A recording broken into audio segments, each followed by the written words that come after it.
What's the deal, family? Welcome back to the channel, bringing you the rawest and realest reactions on YouTube, man. We got another banger for y'all today, man. Look, we got the most dangerous female narcos in history, okay? We about to run this one up right here, man. Shouts out to Death Door for the video. I just most recently reacted to the clown, the cartel clown who killed other cartel members and filmed it. Go check that video out, man. That was literally like last week, couple days ago. So go run that one up. But now we're about to check out the females, see what they talking about, see what they got going on, man. And that's pretty much it, man. I'm gonna throw y'all out there with this one.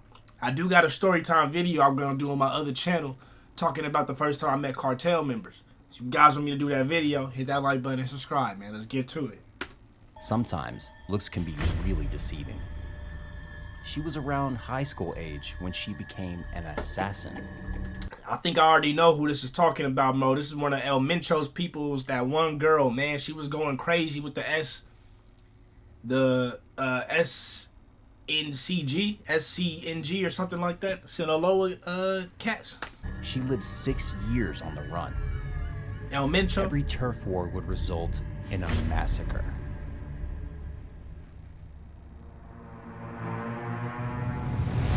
When we talk about narcos, we usually think of people like Pablo Escobar or El Chapo, ruthless men surrounded by a fleet of loyal, aggressive soldiers. But what if I told you some of the most dangerous narcos in South America were actually women?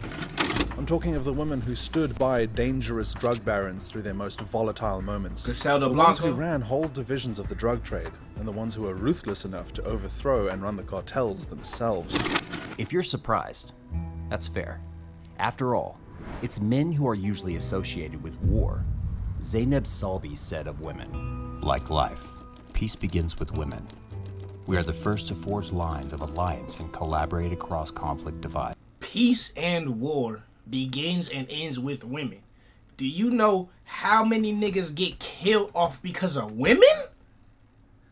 Because you took another dude, because you talked to another nigga girl, because you smashed another nigga. You know how many niggas get killed because of women? You know how many civil wars and just all types of shit happen because of women? It's crazy. But what happens when women take arms? Let's look at some of the most dangerous female narcos in history. She bad as fuck. This is La Catrina, La or Catrina. Maria Guadalupe Lopez Esquivel. She led a notorious hit squad that left a bloodbath behind everywhere they went. Maria had humble beginnings. She was the daughter of a rancher and a housewife. She grew up in the city of Tepelcatepec, but she knew she didn't want to stay there for too long. She hated school, and she never wanted to pursue a regular life. In 2017, she ran off from home and started living with a member of the Jalisco New Generation cartel in Aguililla. Maria had fallen in love with Miguel Fernandez, who was a high-ranking narcotics baron. But Maria didn't join the cartel out of love for a man. She did so out of love for fame and money. Within months, she climbed up the cartel ranks and started making the big bucks. And as soon as she did so, she started showing it on social media too. Before long, she took the name La Catrina, a hats off to the famous day of the dead festival figure. La Catrina became a part of a gang of sicarias, young pretty women soldiers who used their beauty and innocent looks to lure and kill members from the rival gangs. But as Maria wanted to continue climbing all right, look, all y'all passport bros, all the passport bros, if you going to Mexico, buddy, don't let one of these bad ones catch you slipping. You know what I'm saying? Y'all seen them. All four of them look bad. All four of them. If they told you you want this, you gonna take it. You feel me? And your ass gonna end up somewhere crazy, bro. Stitches all up in your back, your lower back. Be careful, man. Passport bros. the ranks. She soon became the leader of her team. Then, she became the commander of a hit squad. She and her squad were responsible for several assassinations, extortions, and kidnapping. In October 2017, Mexican police were executing a warrant at a home when they were ambushed by La Catrina squad. It was a massacre. After they killed 13 officers and injured many others, the squad set 2 police cars on fire. The message was clear. They wanted war with the police, and La Catrina felt invincible. But the officers heard her voice when she was giving orders to kill. Then they knew she was responsible for the attack, and they knew they had to get to her. On January 10, 2020, the National Guard received a tip about La Catrina's location. They didn't waste any time. The officers surrounded the squad's safe house, and a violent shootout ensued. Oh, this where she Except got this killed. time, it was the squad that took the hit. Yeah, she got killed in this one. Tranquila, mija, ya viene el helicóptero por ti. Ya viene el helicóptero. Tranquila, hija, tranquila. Vas a estar bien. But La Catrina had been shot in the jugular. She was taken to the helicopter while all her men were put down on their knees and cuffed. But age 21, Maria Lopez died inside the helicopter after she lost a lot of blood. Easy come, easy go. That's how it be, man. It be like This that is for Sandra real. Avila Beltran. She led a life filled of crime and tumultuous relationships. And it all culminated with one huge move that brought her down.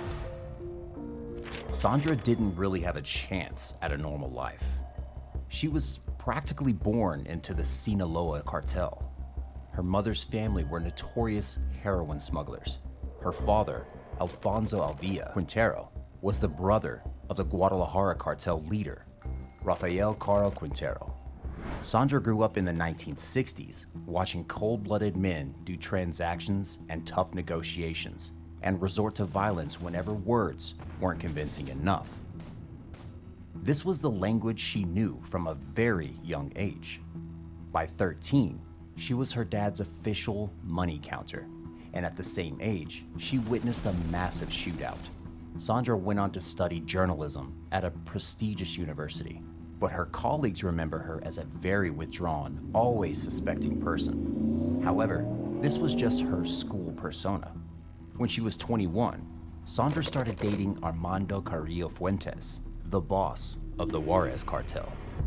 Around the same time, she became a prominent figure in the Sinaloa cartel, overseeing illegal substance shipments to the US. Her relationship with Fuentes didn't last a long time, but she would have many more, and her 2 marriages would be more tactical than romantic. But her husbands were ex-police commanders turned traffickers. These men knew the ins and outs of the Mexican police world, and their insights helped her dodge the law and become a huge figure. She playing chess, not checkers, my friend. And I feel like with a girl, with a woman, it's so much easier to finesse that whole situation, just because, like, there's dudes that would literally die just to get inside some cheeks. You know what I'm saying? There's dudes that would literally die just to feel the inside of a woman. You know what I mean? Real talk though. So just that alone is enough power that if a woman is leading the road, she can just, look, I'm not saying that any of these women is doing this, but what I'm saying is they could be letting dudes hit, give them that good put that little thing on them, give them that good work, and then do it consistently. Them dudes will do anything for that woman.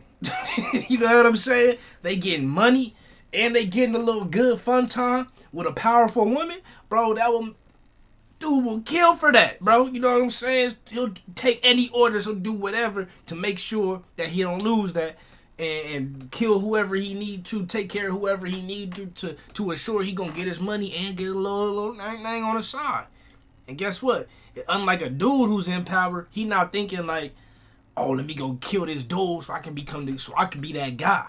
He like, let me not kill this woman because I like the situation I'm in right now where I'm getting a little poom and I'm getting my money too.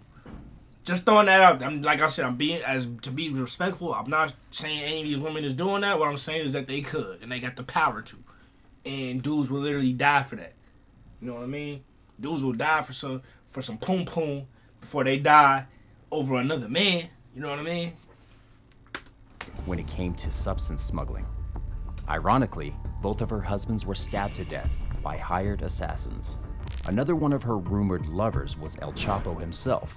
No one knows just how romantic their relationship was, but one thing's for certain. They were once very close, and Sandra was head of public relations for the Sinaloa cartel. Then Sandra had yet another tumultuous affair. Juan Diego Espinoza Ramirez, also called the Tiger. The Tiger had strong connections to the Norte del Valle cartel in Colombia. This was just the open door she needed. Through Sandra, Colombian and Mexican cartels were now united, and she was making more money for Sinaloa than ever before. In 2001, the U.S. seized a tuna fishing boat transporting 9 tons of white snow. Imagine how many more actually came into the country before the DEA finally caught on to them. After this incident, Sandra got her nickname, the Queen of the Pacific. She also got hundreds of officers on her tail, working hard to arrest her and bring down the Sinaloa cartel. She lived 6 years on the run and suffered the kidnapping of her son as a result of her violent means of negotiation. Finally, in 2007, she was arrested.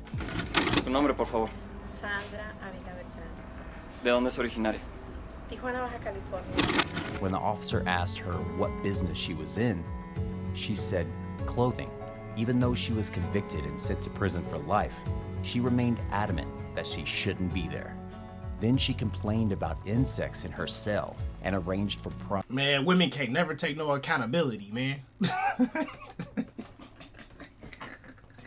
conditions, food, alcohol, and cigarettes to her liking. Even the most gangsterest of women is not taking no accountability, man. When she was denied restaurant-made food, she shit. claimed her basic rights were being violated. In 2015, she was released and is now living in Guadalajara. This is Jocelyn Alejandra Nino. She was a young cartel assassin with a harrowing story. Jocelyn's life began like many others. She was born in the 1990s to a relatively poor family in the Tamaulipas in northeastern Mexico.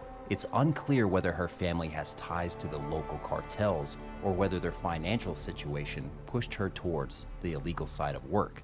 But from a very young age, Jocelyn became an active member of the Gulf Cartel. In fact, she was around high school age when she became an assassin for them. This is around the time she earned her nickname, La Flaca. La In English, Flaca. this means the skinny one. As you can see, she was quite a tiny person compared to the Yeah, huge she looked like a firearm she was child, holding. bro, for real. But in Mexican tradition, La Flaca is also a female skeleton saint, Our Lady of Holy Death, who is sometimes depicted in artwork for the popular Day of the Dead festival. You might think, hey, it sounds pretty badass to be an assassin at age 18, but there's nothing cool about it. First of all, La Flaca took many lives under the instruction of her even more ruthless bosses. Second of all, life in the cartel is not that glorious. It's not known exactly how La Flaca climbed ranks and made it to assassin so soon, but most girls like her, young, petite girls from impoverished backgrounds, started out by being lookouts for the gang or Again, passport bros. This don't just mean America, South America, and Mexico, bro. Other places it can get like that too, bro, and you will never know. You'll never know. even illegal street workers. careful. They get treated and mistreated in every way imaginable before they gain some authority. And even then, it's not all fame and money. This all became all too clear in January 2015. On January 5th that year, someone leaked this picture of La Flaca to Valor por Tamaulipas, a citizen journalist page meant specifically for organized crime leaks. The picture quickly made it to Facebook and Twitter. People were fascinated by this small young woman with a friendly smile. It stood in pretty stark contrast to her bulletproof vest and big firearm. Who was she? Was she a big shot in the gang, or just a foot soldier? Another thing that stood out and earned this photo a lot of attention was its background. Indeed, La Flaca's room didn't look anything like the luxurious villas we see in Narcos. Is this the true reality of cartel living? Is it really worth the risk of losing your life? And is it really worth taking a life if you're gonna live in poverty anyway? It seems like only the very few top dogs get to live luxuriously, while their employees only ruin their lives for them. La Flaca's picture was a window into the tragic reality of Mexican cartels. The photo got thousands of likes online, but this was the beginning of the end for Jocelyn. In reality, most people join cartel for protection. They just want to feel protected. You know, they don't want to. It's either you with them or against them, you know, type of situation over there. So they just want to feel protected half the time. Like, hey, look, I work for you. Make sure all my family good. You know what I'm saying? I'm going to go drop these bodies over here, but make sure my sister, my brother, my cousin, my uncle, my other uncle, my auntie, make sure they all straight. They put them on the white list. You know, put them on the list. They good, you know what I'm saying? That's half the reason, you know, people be in the shit, just to make sure they family is okay, bro. She was a member of the Los Ciclones gang, led by Angel Eduardo Prado Rodriguez, aka Ciclone 7. At the time, they were at war with another gang, Los Metros.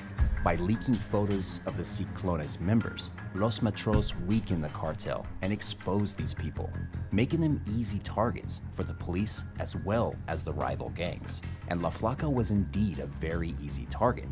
Ciclone 7 sent her to fight Los Metros from Rio Bravo, which was Los Metros territory.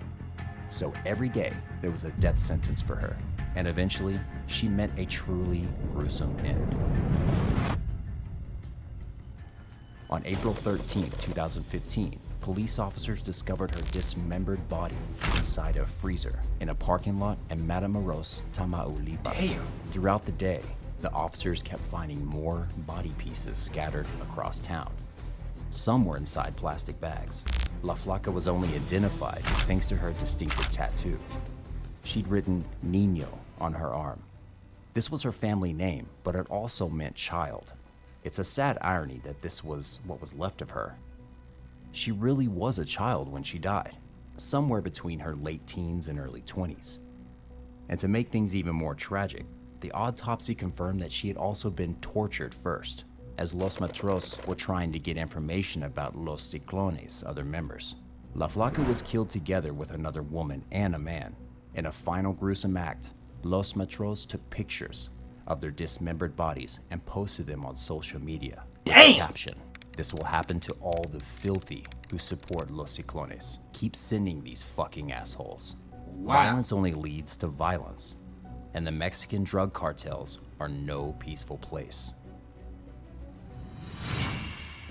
This is Melissa Margarita Calderon Ojeda, aka La China. She was the commander of a cartel army that was so violent it shocked her soldiers, her male colleagues, and her boyfriends. Sometimes, looks can be really deceiving.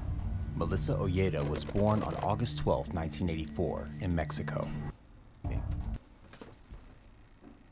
If there's one thing you take away from this video, bro, I'm trying to give it to you right now. You know what I'm saying? Be careful, dog. There's one thing I can you take from this video is be fucking careful. Melissa Ojeda was born on August 12, 1984, in Mexico. By the time she was 20, she had already decided her fate. She was going to be a cartel leader, and she was going to do whatever she needed to get there. Melissa joined the Sinaloa cartel back in 2005, more precisely, the Damaso cartel, a subdivision of the Sinaloa. She was ruthless and ambitious, and she didn't care that most of the criminals around her were men. She could be just as aggressive, and when it came in handy, she also used her feminine charm as a way to climb up the ranks. Of course. By 2008, La China was commander of the armed unit, and while she was commander, the rate of crime in the area went up several times. She had a thirst for blood that was shocking even to the violent criminals in her gang. She would kill cops, kidnap people for extortion, and dismember enemies from rival gangs. Imagine that. La China and her unit were responsible for at least 178 deaths. Ooh, Whenever her shit. men would have a successful mission, leading They putting up Call of Duty numbers. God damn, 178. That's Call of Duty numbers going crazy, bro. Chopper gunners, all that, warships, gunships, every dogs, it's all going down, bro. bodies behind. That's a nuke. That is, she would reward them with big bags of white powder. But in 2014, things took a turn for the worse when the Damaso cartel leader El Grande killed Melissa's boyfriend, Eric. This hit was meant as a message to Melissa. Her time as army commander was over. You might be excused for thinking that this was the cold shower she needed. Perhaps she thought she'd better throw away her gun and return home. But violence is the only language cartel members understand. Now, Melissa was now certain she wanted blood for blood. She rallied 300 cartel soldiers to her side and started a new cartel, Las Fuerzas, together with her brand new boyfriend, Hector Pedro Camareno Gomez. He called himself El Chino to go hand in hand with La China, but even El Chino would find his girlfriend too violent. Imagine if La China was a violent, bloodthirsty commander during peaceful war times. How was she after a waged war against Damaso? Every turf war would result in God damn, what movie was that from? war against What movie is this from? Somebody let me know if you know in the comments, because this clip looked crazy. Damaso. Every turf war would result in a massacre.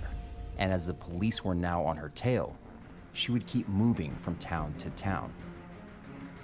One day, she sent one of her sicarios to get a new car for another journey. He arranged for a couple of vendors to deliver the car to Melissa. When they did, she killed them just to avoid paying for the car. Damn. The sicario was shocked and threatened La China to go to the police. That's when she cut off his forearms, shot him in the head, and buried him in her usual mass grave. This was her own man. El That's Chino saw crazy. this, and he couldn't take her violence anymore. Imagine being too violent for a cartel member. El Chino fled and ran straight to the police. Only they could give him protection against La China and her bloody cartel. And since he wanted to stay alive, he also tipped the police about Melissa's location. On September 20th, 2015, La China was arrested at the Cabo San Lucas International Airport. She was just trying to flee the state. She will spend the rest of her life in prison. This is La Jefe. La Jefe means the boss. And for the Mexican cartel world, it really seems like Anadina Ariano Fili is the boss. Anadina was born on April 12, 1961 in Sinaloa, into a family of traffickers. And perhaps unsurprisingly, her relatives became her role models. Anadina's older brother worked for their uncle, notorious drug lord and Guadalajara cartel boss, Miguel Angel Fili Gallardo. Anadina got a bachelor's degree in accounting, but she didn't use this to exit the cartel life. In fact, she used it to their advantage. Anadina advised her 6 brothers and helped them with money laundering as the Tijuana cartel's financial advisor. But in 1989, the Guadalajara cartel was destroyed and most of its members were arrested or killed. So a few positions of power were up for grabs. Anita started a heated relationship with Armando Lopez, who was very close friends with El Chapo. But 2 of Anadina's older brothers assassinated Armando, as they didn't agree with their relationship. Yeah, that's what you do if you don't like your sister's God damn. Yo, shit is different. Yo, I don't like your boy. I don't like your mans, bro. He gotta go. I don't even like bruh. So he gotta go. Ain't no, oh, y'all gotta break. He gotta go. Bye-bye, for real. No longer. Like, what? Nigga, damn, chill, bro. Damn. This only motivated Anadina to rise to the top of the cartel and show her brothers who's boss. So when El Chuy, the cartel's financial boss, died in 2000, she took over his position. Eventually, she did gain the upper hand over her brothers. One of them, Eduardo, was arrested in 2008. This is when she became the leader of the Tijuana cartel. But Anadina, or La Jefe, is very different from all the women we discussed today. She very much embodies Zainab Salvi's quote, which is pretty strange for a cartel boss. Since the 1990s, Anadina has been known for her rational, methodical approaches to business and for her peaceful negotiations. She never swears, and she never orders assassinations, and her focus is on bribes and the illegal substance trade. Sure, she's not exactly a saint, but her quiet, discreet approach has saved her skin and her sons all these years. She remains in the shadows, and she's not a priority for the DEA or the Mexican authorities, even though she is La Jefe and leads one of the biggest Mexican cartels to this day. Let us know what you think about these cases down in the... Man, that just goes to show you, real G's move in silence like lasagna, you know what I'm saying? Shouts out to the boss, man. Anyways, that was the most dangerous female narcos in history.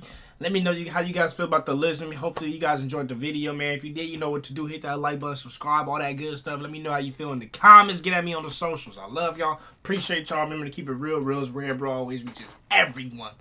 See y'all next time. Peace.